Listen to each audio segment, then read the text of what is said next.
Euh, Bah, s'il y a un joueur qui le connaît mieux que moi, c'est Achraf, hein, il s'entraîne tous les jours avec lui. Donc s'il a une idée précise du joueur qui est Kylian, c'est lui qui le sait. Donc non, on va pas mettre en place plus de dispositifs tactiques ou quoi que ce soit par rapport à Kylian. Parce que malheureusement pour nous, il n'y a pas que Kylian. Quand on voit Griezmann, la qualité du joueur que c'est, entre les lignes, quand on voit Ousmane, qui est pour moi le complément parfait de Kylian. Voilà, le danger, il vient à gauche, il vient à droite. Donc si on reste que focus sur Kylian, on fera une erreur. On va jouer collectivement. Achraf, c'est un des top players au monde aussi à son poste. Donc voilà, ça va être un beau duel entre les deux. Ces deux champions, je pense qu'ils ne vont pas se faire de cadeaux. Donc voilà, c'est que nous, on ne se focalise pas que sur Kylian, on se focalise surtout sur l'équipe de France, sur les problèmes qu'on peut leur poser. Et puis après, à l'arrivée, forcément, les problèmes qu'on peut poser, il faudra annihiler un peu Kylian, mais pas que. Et Achraf, le concernant, j'ai aucune inquiétude qu'il sera à 200%, qu'il est surmotivé pour battre son copain. The key for us is the spirit, you know, is the team spirit. Now we play same of club, not of national team. Everybody work, everybody want to give our best in every game, and we play a collective game every time with a good spirit. And the spirit for me is everything in the football. Is more important, and with the heart and the spirit. J'ose espérer. Hein. Quand tu arrives en demi-finale de Coupe du Monde, si tu n'as pas faim à ce moment-là, c'est faire une demi-finale de Coupe du Monde, c'est pas donné à tout le monde. Et la meilleure équipe de la compétition qui est déjà sortie, c'est le Brésil. Et ils ne vont pas avoir la demi-finale. Donc voilà, et ils le savent. On est une équipe ambitieuse. On a faim. Maintenant, est-ce que ça va suffire? Je pense que ça peut, avec l'état d'esprit. On est confiant. On a envie de réécrire l'histoire. On a envie de mettre l'Afrique sur le toit du monde. Et ça, c'est une des valeurs qui va être importante pour demain. Parce qu'il faudra être fort pour nous sortir de la compétition, même si je sais que tous les pronostics sont contre nous, mais nous on a confiance. Alors peut-être qu'on est fou, mais c'est bien d'être fou. Mais nous on a confiance, je le répète. Et on n'est pas fatigué, je le répète aussi.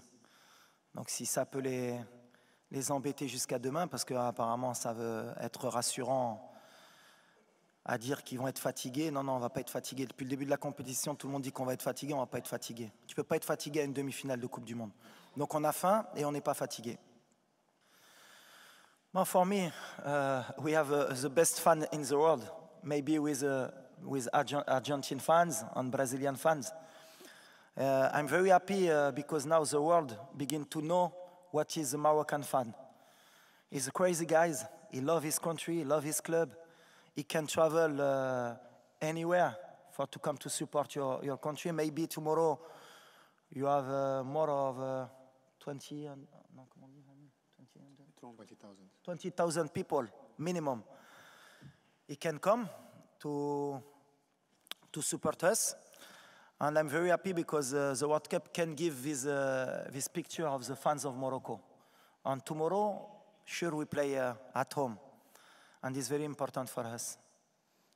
Yes, and for me the same. I think all the Moroccan fans around the world, they come and support us, and it's a great honor and pride to play for these fans and make them proud. So I think it's really important for us that we go out there and perform and make these fans happy, because like the manager said, they are the best fans in the world. So we are out here to give our all and hopefully at the end be the best. Non, je ne rentre pas du tout dans ce contexte. Moi, je suis né en France, j'ai la double nationalité. C'est un honneur et un plaisir de rencontrer la France, mais c'est que du football. Donc voilà, moi je suis entraîneur de mon équipe nationale. On va jouer la meilleure équipe du monde, et ce qui m'importe, c'est pas de jouer contre la France ou l'Angleterre ou le Brésil, c'est de me qualifier. Maintenant, c'est sûr que ça va être particulier, surtout pour mes proches, pour ma famille, pour mes amis. Mais moi, en tout cas, en tant qu'entraîneur, c'est quelque chose qui me trouble pas et qui m'intéresse pas du tout. Je suis là en tant que qu'entraîneur de football. Et ce qui m'intéresse, c'est de gagner. Alors, on a la France, si ça avait été l'Angleterre, ça aurait été pareil. Mais ce qui m'intéresse surtout, c'est de jouer la meilleure équipe du monde. Pour un entraîneur, c'est toujours bien de pouvoir se tester et de voir à quel niveau on est arrivé avec notre équipe. Mais même pour les joueurs, c'est le message que je leur porte. On ne fait pas attention à savoir contre qui on joue. Alors, on avait joué la Belgique, on avait des binationaux aussi. Et le message, il est toujours le même. On joue pour le Maroc et on joue un match de football. Et ça doit être la fête. Et je pense que pour tous les binationaux franco-marocains, ça doit être une fête. Et quoi qu'il arrive, eh ben, je pense qu'on fera la fête ensemble sur les champs, que ce soit si c'est le Maroc qui gagne ou la France. Parce que voilà, on vit ensemble et on est content d'être ensemble. C'est le plus important. Non, on va jouer comme on sait faire. Alors après, il y a la mode, c'est ce que j'ai dit, je vais le répéter. Puisque maintenant on est en demi-finale, c'est bien, il y aura peut-être plus d'écho. Cette possession de balle, mais c'est extraordinaire. Comment même vous, les journalistes sportifs, ça vous fait rêver. 60-70% de possession de balle, tu as fait 2 tirs dans le match. Les XG, ça c'est la meilleure invention pour les coachs ou pour les joueurs. Les XG. On aurait pu gagner parce qu'on a eu 4 de XG. Mais tu as un attaquant en bois qui a loupé 4 occasions. Et tu as donné 4 XG pour rien. Nous, on est là pour gagner. On n'est pas là, la possession, si on peut l'avoir, on va la prendre. S'ils ne nous la laissent pas, eh ben on va leur laisser. Mais on va se battre avec nos moyens pour gagner. Et je pense que il y a un sélectionneur en face de moi qui est le meilleur au monde pour moi et il a très bien compris ça depuis longtemps. Et il gagne comme ça aussi. Donc voilà, nous, on est là pour gagner. Alors après, parler de est-ce que vous allez avoir la possession? S'ils nous la laissent, on va la prendre. Je ne pense pas qu'ils vont nous la laisser. Et s'ils ne nous la laissent pas, il faut qu'on sache comment faire, comme on a fait les matchs d'avant, pour les empêcher de tirer le plus de fois au but et qu'ils aient le moins de XG possible pour nous battre. C'est le truc. Mais on y va pour faire un coup et pour gagner. Mais la possession... Alors, je vais demander à Infantino, s'il peut donner 1 point ou 3 points à partir du moment où on peut avoir 60% de possession, ça va changer beaucoup dans les championnats. Parce qu'à part City, qui est à chaque fois à 70 de possession, mais la possession, je suis passé par là, moi, la possession. C'était mon rêve, moi. Guardiola, à un moment donné, m'a rendu fou, lui aussi. Ah ouais, tiki-taka, la possession. Ah ouais. C'est sûr que quand tu as De Bruyne, quand tu as Bernardo Silva, quand tu as XY, la possession, c'est bien. Gagner. Moi, ce qui m'importe aujourd'hui, c'est que l'Afrique aujourd'hui, parce qu'il y en a beaucoup, et notamment les journalistes européens qui ont critiqué un peu notre jeu, moi, je pense que ça les embête aujourd'hui de voir une équipe africaine jouer un peu comme les équipes européennes qui ont compris. Alors, je sais que ça fait plaisir de temps en temps de dire ils étaient sympas, ces Africains. Il y avait un peu de danse, ça jouait bien, ils nous ont fait plaisir. Bouffal l'a mis 2 petits ponts, c'est magnifique. Mais il rentre à la maison. Non, c'est fini. On est passé à autre chose.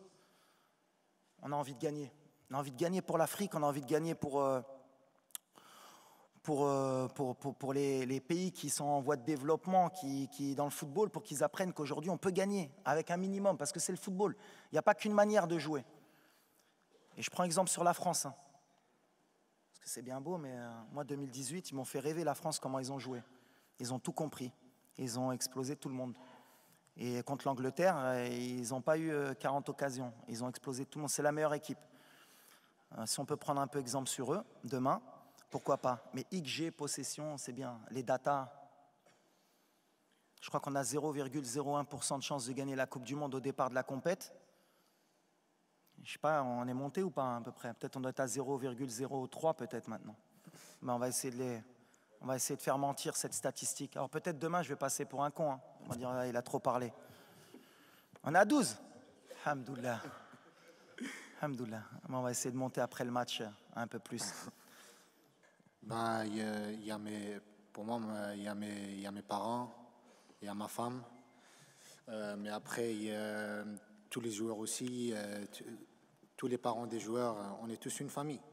Et je pense que ça, c'est une force à nous. Et j'espère qu'on continue comme ça parce que c'est beau à voir. Si tu vois les vidéos après le match et tout avec les joueurs, avec leur maman et avec leur papa, c'est quelque chose de beau. Tu as des larmes dans les yeux. Donc oui, ça donne une force incroyable. Et on va utiliser cette force pour les prochains matchs. Par rapport à la situation, ce que j'ai pu apporter, je pense que c'est surtout les joueurs. Moi, j'ai essayé de créer rapidement un groupe, c'était important. Et j'ai beaucoup réfléchi à comment aborder le tournoi, parce qu'en fait, la compétition de la Coupe du Monde, ça n'a rien à voir avec des qualifications ou avec une préparation sur du moyen ou long terme. Donc on était sur du court terme, il fallait préparer une équipe pour un tournoi. Comment faire pour gagner des matchs dans un tournoi et se qualifier? Donc on a beaucoup réfléchi avec le staff. On a mis beaucoup de petits détails en place, notamment la venue des parents, des familles, pour essayer de créer un état d'esprit qui puisse nous aider à nous surpasser dans cette compétition. Et ensuite, tactiquement, on a été au plus facile et au plus rapide, c'est-à-dire d'être une équipe très bien organisée, qui fait des sacrifices et qui a confiance en elle. Donc voilà, pour le moment, ça nous a réussi, ça aurait pu ne pas marcher. Mais on a pris des options qui aujourd'hui nous donnent raison, et je suis content pour ça, parce que les joueurs, surtout, ont adhéré et ont cru au projet, et je suis tombé sur des vrais bons gamins qui aiment leur pays et qui m'ont suivi. Donc voilà. Non, mais le plus important pour moi, et le message que je veux envoyer, c'est que je ne veux pas qu'on commence à catégoriser les joueurs qui intègrent l'équipe nationale. Les joueurs de Botola du championnat local, les binationaux, les joueurs de l'académie. Non, quand on intègre l'équipe nationale, on est marocain, on vient avec ses qualités, et parce que le sélectionneur pense que tu peux apporter quelque chose. Et moi, sur les 26 joueurs que j'ai choisis, j'ai pas fait de quota. J'ai regardé ceux qui pouvaient apporter quelque chose à l'équipe et qui pouvaient donner un plus. Et aujourd'hui, c'est bien parce qu'ils le rendent sur le terrain. Après, c'est plus l'environnement extérieur qu'on des doutes concernant ces joueurs-là. Mais moi qui les connais, j'avais aucun doute. Un joueur comme Atiatla, ça joue en Europe tous les jours. Yahya Jebran, ça joue en Europe tous les jours. Dari, même s'il a eu quelques complications à un moment donné à Brest, mais c'est un jeune joueur, il va progresser comme Aguerd à l'époque à Dijon. Et c'est des joueurs qui peuvent jouer en Europe. Voilà. Après, c'est l'état d'esprit, c'est ce que je dis. Une équipe nationale, c'est complètement différent de club. Mais pas que Edu, il y a Juan aussi. J'aime bien la préparation espagnole, qui est beaucoup faite à base de ballon. Et c'était ma priorité au départ d'avoir un staff pratiquement 100% marocain. J'ai fait une exception juste pour la préparation physique. Pas qu'au Maroc on n'est pas bon, au contraire on a des très bons préparateurs, mais je voulais apporter une touche spécifique avec la préparation physique espagnole. Et Edu, il nous apporte tout ça, il s'est très bien intégré, il a une capacité d'adaptation, et je l'ai aussi pris parce qu'il avait entraîné dans le monde arabe, il avait entraîné aux Émirats et en Arabie Saoudite aussi, donc il connaissait aussi la mentalité arabe, donc voilà, mais on est très très heureux de sa venue, on est très heureux de son travail. On a la chance que Sa Majesté, que Dieu l'assiste, a mis beaucoup de moyens pour faire progresser le football au Maroc, et c'est aussi en grande partie sa réussite aujourd'hui, d'avoir créé l'académie, d'avoir mis les moyens dans les installations au Maroc, avec la création de beaucoup de stades, beaucoup de terrains d'entraînement. Et l'académie, bien sûr, fait partie du projet royal. Et c'est bien parce qu'on a toujours bénéficié des binationaux au Maroc. Moi-même, je suis venu jouer en étant binational, et la génération de 2004, il y avait beaucoup de joueurs formés en France.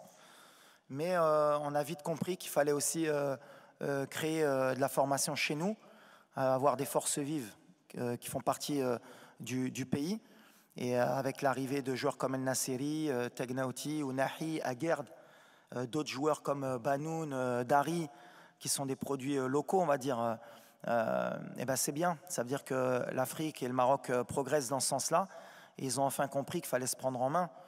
Et Sa Majesté a eu cette vision, et heureusement pour nous, aujourd'hui, elle fonctionne, et elle montre au monde que voilà, au Maroc, on avance et on travaille, comme je l'ai dit. Alors, merci, mais nous, on est concentrés sur la demi-finale.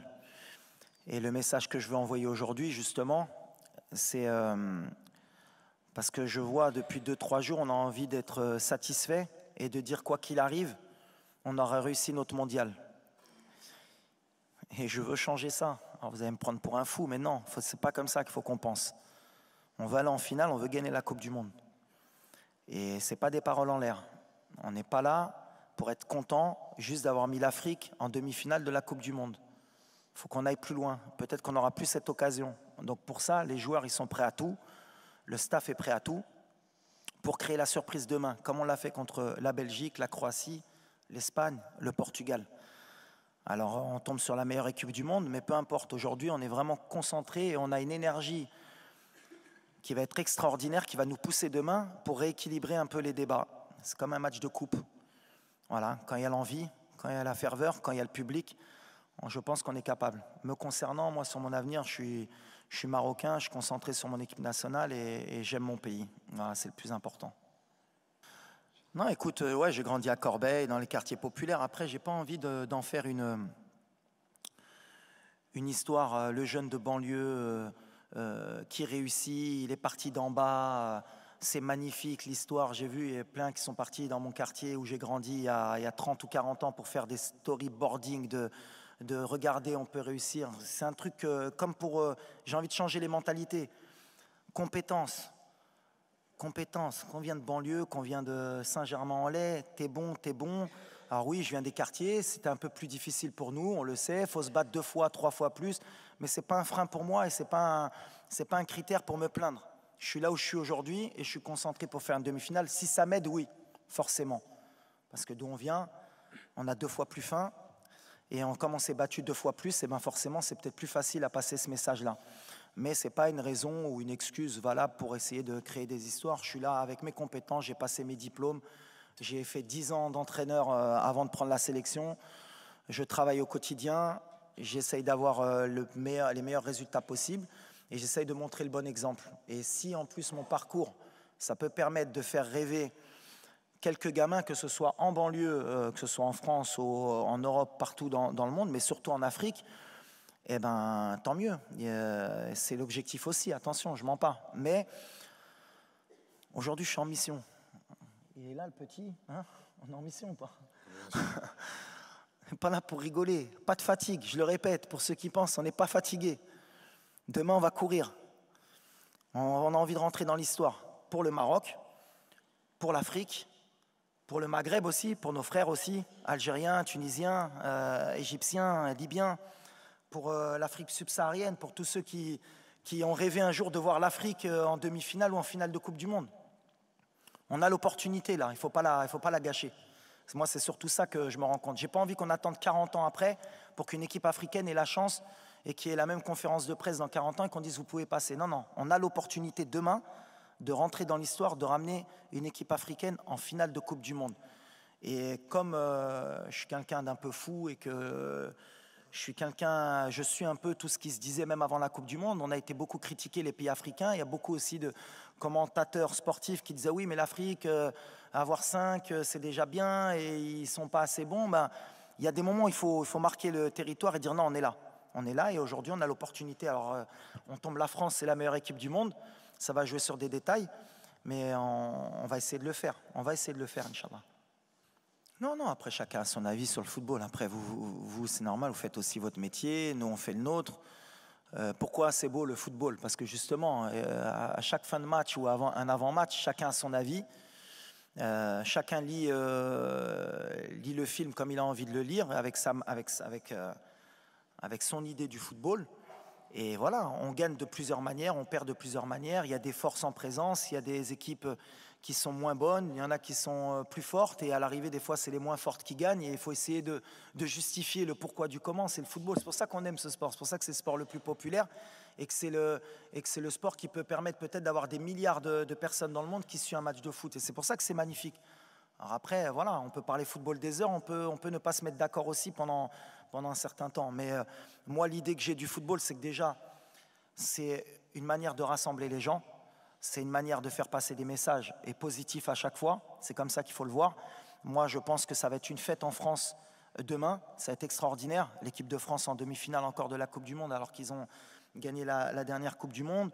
Le Maroc, des Marocains qui ont grandi en France. Il va y avoir des Africains qui vont être... Mais à la fin, ça doit être une fête. On doit vivre le football comme une fête. Et ça reste que du football. Demain, quoi qu'il arrive, qu'on gagne ou qu'on perde, c'est qu'un match de football et ça doit justement nous permettre demain de faire la fête ensemble. C'est pour ça que des fois, quand il y a des débordements, comme ça s'est passé en Belgique, je ne suis pas du tout d'accord. Ça ne doit pas avoir lieu. Le football, c'est la fête pour moi. Et demain, ça va être la fête sur le terrain, j'en suis sûr, puisqu'on se connaît. Que le meilleur gagne. Et à la fin, voilà, avec chacun ses valeurs, chacun son mode de pensée, être content pour l'autre équipe qui ira en finale. Et nous, en tout cas, si on ne doit pas passer, on félicitera les Français, on sera derrière eux. Et si on passe, je suis sûr qu'ils seront derrière nous et qu'ils nous féliciteront. Et c'est juste ça reste que du football. Nous, ce qui est important pour nous, et je parle toujours que de football, c'est ce qui m'importe. Nous, on essaye Déjà, on représente le Maroc, donc on a une image à donner de notre pays à l'international parce que la meilleure tribune, c'est la Coupe du Monde. Donc si c'est bien ce qu'on a pu véhiculer, c'est-à-dire le rapport entre les joueurs, les familles, notre culture, d'où l'on vient, comment on est, comment on peut se comporter avec nos mamans, avec nos épouses, parce qu'il y a beaucoup aussi de gens qui ne connaissent pas vraiment notre culture, c'est une bonne tribune. Mais après, nous, surtout, ce qu'on veut montrer, c'est notre football sur le terrain. Alors, on représente, aujourd'hui, on nous parle qu'on représente bien sûr le monde arabe, l'Afrique, le Maroc. D'abord, on représente le football, notre manière de jouer, le Maroc. On représente notre pays, comment sont les Marocains, comment ils vivent le football. Je vous ai dit qu'on était un peuple de passionnés. Il y aura sûrement 20 000 personnes qui vont se déplacer. Et quand on connaît les moyens des gens marocains pour venir au Qatar, se déplacer, mettre beaucoup d'argent, c'est pratiquement un budget pour certains pour venir supporter leur équipe, tout comme les Argentins, les Brésiliens, ça montre la ferveur du peuple marocain pour le football. Donc si on peut le montrer, c'est bien. Si on peut faire rêver des gamins dans le monde, que ce soit en Afrique ou dans le monde arabe, c'est encore mieux. Et si on peut donner une image positive de notre pays, du monde arabe, de notre religion aussi, c'est encore mieux aussi. Parce que comme je l'ai dit, le vivre ensemble, c'est le plus important. Et je pense que le Maroc, notamment, c'est un pays qui a toujours montré beaucoup de respect pour toutes les religions, pour toutes les cultures. Et c'est un pays qui est magnifique. Et je parlais de Nia, c'est un pays qui est vraiment Nia, le Maroc. Alors vous traduirez en brésilien, en anglais, en français la Nia, vous chercherez, comme ça vous obligera un peu à comprendre. Mais le Maroc, c'est cette qualité. On est accueillant, on est prêt à donner, et des fois on n'attend rien en retour. Alors ça peut être un défaut, mais c'est pour moi une qualité. Et donc si on a pu montrer aux yeux du monde qui sont les Marocains, qu'est-ce que le peuple marocain, et grâce à Sa Majesté, que le Maroc progresse et qu'on avance, c'est magnifique. Il n'y a pas meilleure tribune que la Coupe du Monde, et je pense qu'on a montré un bon exemple, et on va essayer encore demain de montrer un bon exemple avant et après le match. Pour moi, le coach, il a tout dit. Hein. Il y a rien à rajouter. Donc, toujours tout dit, le coach.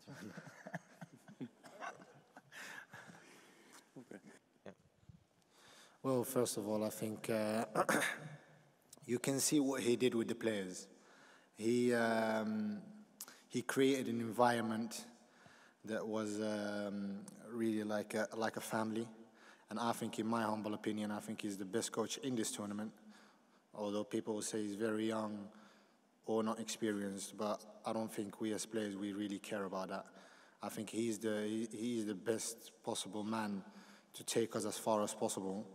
And it's not only about football, it's also in life. I think he teaches a lot of things outside of football, in life, with our wives, with our parents, religion, whatever.